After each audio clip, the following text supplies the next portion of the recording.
ప్రేక్షకులకు నమస్కారం. ప్రముఖ qualified personal finance professionals Rajeshwar Reddy గారు, చారి గారు ఇక నుంచి ప్రతి శనివారం, ప్రతి ఆదివారం ఇన్వెస్ట్మెంట్ అవేర్నెస్ వెబినార్ కండక్ట్ చేయబోతున్నారు. దీనికి 2000 రూపాయలు ఫీజు పే చేయవలసి ఉంటుంది. ఆసక్తి ఉన్నవారు ఏ కింద స్క్రోల్ అవుతున్న నంబర్ కాల్ చేసి వెంటనే మీ రిజిస్ట్రేషన్స్ ను పూర్తి చేసుకోగలరు. India's largest digital media network SumanTV తో చేతులు కలపండి. ఫ్రాంచైజ్ ద్వారా లోకల్ మీడియా పార్ట్నర్ అవ్వండి. సార్ నమస్తే సార్. రాజేశ్వర్ రెడ్డి గారు. నమస్తే అండి. రాజేశ్వర్ రెడ్డి గారు, ట్రేడర్ వర్సెస్ ఇన్వెస్టర్, వీరిద్దరిలో ఎవరికి సంపాదన ఎక్కువ ఉంటుంది, ఎవరు ఎక్కువ సంపాదిస్తారు, ట్రేడరా ఇన్వెస్టరా? ఇది కూడా మళ్ళీ కాంప్లికేటెడ్ టాపిక్ అండి. ట్రేడర్ ఇన్వెస్టర్ అంటే ఈ క్వశ్చన్ మీరు ఒక గ్రూప్లో అడిగితే అందులో ఇన్వెస్టర్స్ ఉంటే ఇన్వెస్టర్స్ ఎక్కువ సంపాదిస్తారంటారు, ట్రేడర్ ఉంటే ట్రేడర్ ఎక్కువ సంపాదిస్తారు. ఇది సిమిలర్ టు లైక్ మనం ఇదివరకు చేసిన రెగ్యులర్ ప్లాన్, డైరెక్ట్ ప్లాన్, ఈ విధంగా అనమాట. సో దీనికి డిఫరెంట్ ఆస్పెక్ట్స్ తీసుకోవాలండి. స్పెసిఫిక్గా ట్రేడరా ఇన్వెస్టరా ఎవరు ఎక్కువ సంపాదిస్తున్నారు అని అన్నప్పుడు చాలా ఫ్యాక్టర్స్ ఉంటాయి. ఫస్ట్ మెయిన్ ఏంటి అని అంటే ట్రేడింగ్ అనేది short term, completely short term.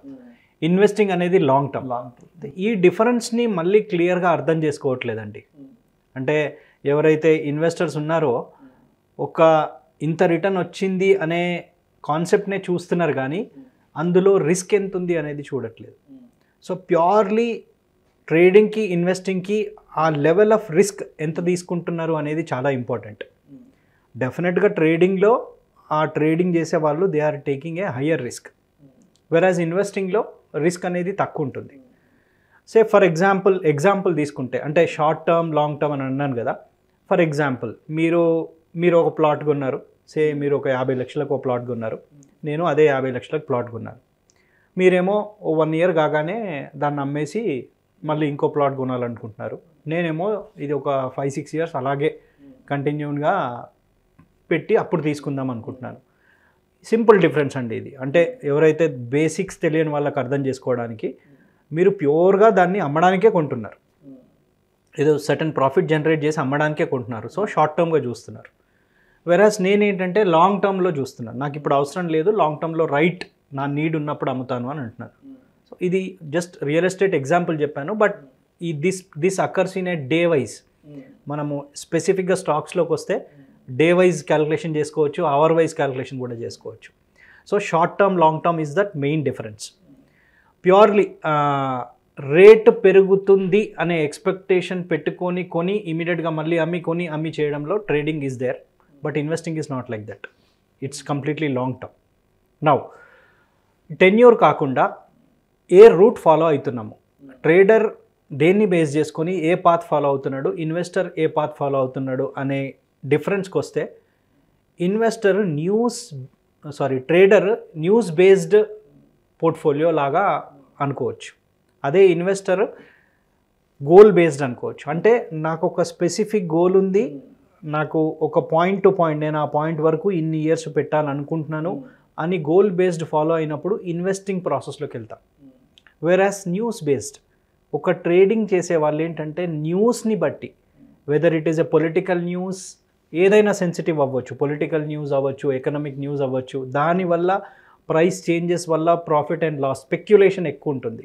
స్పెసిఫిక్గా సింగిల్ టర్మ్ తీసుకోవాలి అని అంటే ఎవరైతే స్పెక్యులేట్ చేస్తున్నారో స్పెసిఫిక్గా వాళ్ళు ట్రేడింగ్ లైన్లో ఉన్నట్టు. It's like gambling. Exact gambling కాదు, సిమిలర్ టు గ్యాంబ్లింగ్. ఎందుకు అనంటే దేర్ ఈజ్ ఫండమెంటల్గా బిజినెసెస్ని చూడట్లే. అంటే లైక్ బిజినెస్ అనే ఒక కాన్సెప్ట్, అంటే ఈ బిజినెస్ గ్రో అవుతుంది అనకుండా ఒక స్టాక్ అనే వర్డ్తో చూస్తున్నట్టు. ఆ తర్వాత లివరేజ్ ఉందండి. అంటే ట్రేడర్కి, ఇన్వెస్టర్కి డిఫరెన్స్ ఏంటి అని అంటే, ఫర్ ఎగ్జాంపుల్ నేను ఒక పర్టికులర్ షేర్ కొనాలి, అది 1000 రూపీస్ ఉంది. నేను ఒక 1000 షేర్స్ కొనాలి అని అంటే ఒక 10 లక్షలు కావాలి. ఇన్వెస్టరు ఆ 10 లక్షలు ఇన్వెస్ట్ చేయాల్సిందే, 10 లక్షలు ఇన్వెస్ట్ చేసి కొనాల్సిందే. బట్ ట్రేడింగ్లో ఆ లివరేజ్ ఉండడం వల్ల ఏంటంటే ఒక 20% మనం పెట్టుకోగలిగితే we can buy that shares. ఆ లివరేజ్ ఉండడం వల్ల రాంగ్ డెసిషన్ అయ్యే ఛాన్స్ ఉండి, మనం మన సొంతంగా మనీ పెట్టి కొన్నప్పటికీ ఒక పోర్షన్ పెట్టి మిగతాది తీసుకున్నప్పటికీ ఆ డిఫరెన్స్ ఉంటుందండి. సో అక్కడ బయాస్ అనేది వస్తుంది. సో దాన్ని అడ్వాంటేజ్గా తీసుకోవచ్చు, డిసడ్వాంటేజ్గా తీసుకోవచ్చు. ఆ తర్వాత ట్రాన్సాక్షన్ ఛార్జెస్ అండి. సో ట్రేడర్ అన్నప్పుడు ఫ్రీక్వెంట్గా అమ్మడం కొనడం చేస్తున్నప్పుడు న్యాచురల్గా transaction charges are more. Though profit is coming, మళ్ళీ ఫైనల్గా వెన్ వీ క్యాలిక్యులేట్ అన్ని ట్రాన్సాక్షన్ ఛార్జెస్ అవి ఇవన్నీ తీసినప్పుడు యాక్చువల్గా క్యాలిక్యులేట్ చేసినప్పుడు ఎంత అనేది చూసుకోవాలి. బట్ మీరు అబ్జర్వ్ చేయండి, కొంతమందిని ఎవరైనా అడిగినప్పుడు నాకు ఇంత వచ్చింది అంటారు, కానీ మళ్ళీ అక్కడ ట్రాన్సాక్షన్ ఛార్జెస్ ఎంతైనా ఏంటి లెక్కేయరు. సో ట్రాన్సాక్షన్ ఛార్జెస్ ఒకటి ఇంపార్టెంట్. ఆ తర్వాత డెసిషన్ మేకింగ్. అంటే ఈ స్పెక్యులేషన్లోకి వెళ్ళినప్పుడు మనము ఫుల్ అమౌంట్ కూడా పెట్టినప్పుడు, కంప్లీట్ అనాలిసిస్ చేయనప్పుడు, ఏదైతే ఓన్లీ జస్ట్ న్యూస్ దాన్ని బట్టి ప్రైజ్ అయినప్పుడు ఈ స్పెక్యులేషన్లోకి వెళ్ళినప్పుడు డెసిషన్ తప్పు తీసుకునే ఛాన్స్ ఉంటుంది. మోర్ ఎర్రర్ అనేది ఎక్కువ జరుగుతుంది ఈ పర్టికులర్ ట్రేడింగ్ కాన్సెప్ట్లో. సో ఓవరాల్గా చూస్తే వెల్దీ పీపుల్, అంటే మీరు ప్రపంచంలో చూసుకోండి, who has become wealthy with equity అన్నప్పుడు, ఈక్విటీ ఇన్వెస్ట్మెంట్స్లో ఎవరు వెల్దీ అయ్యారు, ఇన్వెస్టరా ట్రేడరా అని ప్రాక్టికల్గా చూస్తే గనక వారెన్ బఫెట్. ఆయన ఇన్వెస్టరా ట్రేడరా అండి? ఇన్వెస్ట్మెంట్ గురుగా ఆయన చెప్పాలంటే. రైట్. లైక్ ఎగ్జాంపుల్ మన ఇండియాకి తీసుకుంటే రైట్. సో రాధాకృష్ణ దమాని ఉన్నారు, విజయ్ కేడియా, వీళ్ళంతా ఇన్వెస్టర్స్ అండి, they are not traders. So ఈ ఎగ్జాంపుల్ చూస్తే అంటే their life time experience is enough. అంటే ఎన్ని ఒక పర్టికులర్ సక్సెస్ఫుల్ అయిన పర్సన్ని తీసుకుంటే ఎవరైనా సరే వాళ్ళకి ఎన్నో ప్రాబ్లమ్స్, ఎన్నో ఆబ్స్టకల్స్ వచ్చినా కానీ వాళ్ళు సక్సెస్ అయ్యారు అని అంటే definitely we have to learn something from them. మరి ఇట్లా నేర్చుకోవడానికి ట్రేడర్ ఎక్కడున్నారండి? లేరు, ఇన్వెస్టర్సే ఉన్నారు. సో పర్టికులర్గా ఇక్కడ ఈ ట్రేడింగ్కి ఇన్వెస్టింగ్కి ఈ డిఫరెన్స్ తెలిసి రైట్ డెసిషన్స్ తీసుకోవాలంటే ఫస్ట్ ఆఫ్ ఆల్ మనకి ఫైనాన్షియల్ నాలెడ్జ్ ఇంపార్టెంట్ అండి. అంటే ఫైనాన్షియల్ బేసిక్స్. అంటే అసలు ట్రేడింగ్కి ఇన్వెస్టింగ్కి పోయే ముందు నా ఇన్కమ్ ఎంత ఉంది, నేను దేనికి ఇన్వెస్ట్ చేయాలి, నా ఫ్యూచర్ ఫైనాన్షియల్ గోల్స్ ఏంటి, ఇవన్నీ డిసైడ్ చేసుకున్న తర్వాత అప్పుడు ప్రోడక్ట్కి వచ్చి ఆ ప్రోడక్ట్కి వచ్చిన తర్వాత నేను ఏ పాత్ ఫాలో కావాలి అనేది డిసైడ్ చేసుకోవచ్చు.